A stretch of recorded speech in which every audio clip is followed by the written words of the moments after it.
Delhi liquor scam కేసులో కీలక పరిణామం చోటు చేసుకుంది. ఈ కేసులో నిందితుడిగా ఉన్న ఎంపీ మాగుంట శ్రీనివాసులు రెడ్డి కుమారుడు మాగుంట రాఘవ సిబిఐ కేసులో అప్రూవర్ గా మారారు.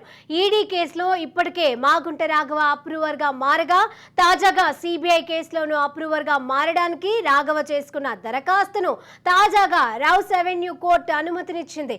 ఢిల్లీ లిక్కర్ స్కామ్ లో కీలకంగా వ్యవహరించిన దినేష్ అరోరా, శరత్ చంద్రారెడ్డి ఇప్పటికే అప్రూవర్లుగా మారగా తాజాగా మాగుంట రాఘవ సైతం అప్రూవర్ గా మారడంతో ఈ కేసుపై మరింత ఉత్కంఠ పెరుగుతోంది. ఈ కేసులో ఇటీవలే కవితకు సిబిఐ నోటీసులు ఇచ్చింది.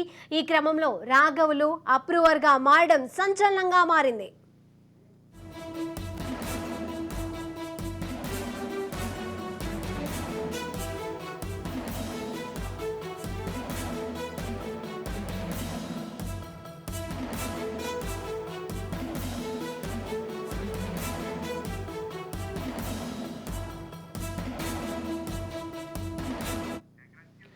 ఢిల్లీ ఈ కుంభకోణంలో మాగుంట పాత్ర ఉన్నట్లుగా ఇప్పటికే దాఖలు చేసిన ఛార్జ్ షీట్లు, పలువురి రిమాండ్ అప్లికేషన్లో ఈడీ పేర్కొన్న విషయం తెలిసిందే. ఆమ్ ఆద్మీ పార్టీ నేతలకు 100 కోట్ల మేర సౌత్ గ్రూప్ ముడుపులు చెల్లించినట్లుగా ఈడీ ఆరోపిస్తోంది.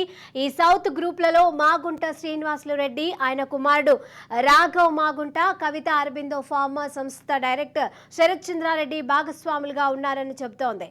సమీర్ మహేంద్రకు చెందినటువంటి ఈ ఇండో స్పిరిట్స్ కంపెనీలో రాఘవ్కు 32.5% వాటాలు ఉన్నాయని ఈడీ గుర్తించింది. మద్యం విధానం రూపకల్పనలో భాగంగా జరిగిన పలు సమావేశాలలో మాగుంట శ్రీనివాసులు రెడ్డి పాల్గొన్నట్లుగా ఆధారాలను సేకరించింది.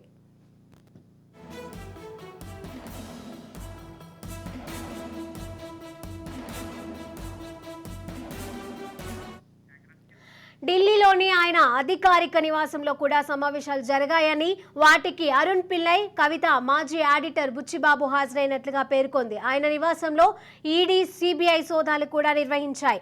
ఆయా హోటళ్లలో జరిగిన సమావేశాలు, రూపకల్పనలో భాగస్వామ్యం, సౌత్ గ్రూప్ వ్యవహారాలు, ఇతర నిందితులతో సంబంధాలు, ముడుపుల చెల్లింపు, నగదు లావాదేవీలపై ఈడీ ప్రశ్నించింది. గతంలో చాలా కాలం పాటు ఈడీ కేసులలో జైల్లో ఉన్నారు మాగుంట రాఘవరెడ్డి.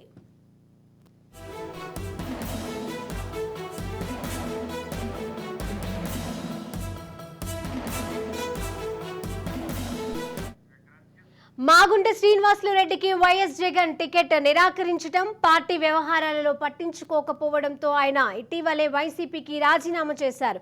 టీడీపీలో చేరే అవకాశం ఉంది.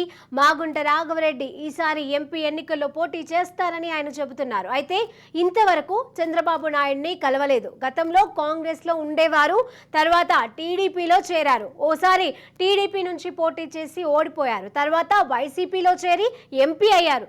మాగుంట కుటుంబం చాలా కాలం రాజకీయాలలో ఉన్నా వారిపై ఎప్పుడూ స్కామ్ ఆరోపణలు రాలేదు.